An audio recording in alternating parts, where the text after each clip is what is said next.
Hey guys, Kadita here, and this is a 3-pack of the Warm Kitchen cutting boards that I was sent in exchange for my honest review. What I like about it is there are 3 sizes. So I've got a bigger one here, which I really like when I'm cutting up a lot of vegetables or even chicken, things like that. Here's another medium-sized one that's always handy, and the small one. I typically use the small one most in the morning because I'm cutting up fruit for my daughter's lunchbox. On the back, they've got the non-slip grids, which makes it good because they're able to stick to the countertop and I don't have to worry about them moving around. And I'm able to cut my fruit all in one place. So now we're gonna get the lunch ready.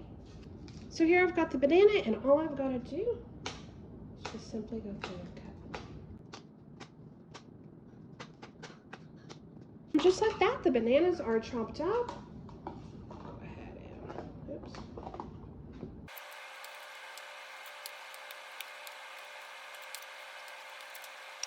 They are bendable, which makes it really easy to slide the fruit off or whatever it is I am chopping up.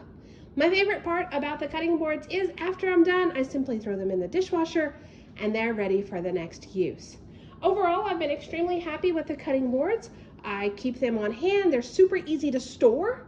They can just simply slide into a drawer and I can pull them out when I need them and always throw them in the dishwasher when I'm done. So I've been extremely happy with the 3-piece set. I hope you found the review helpful.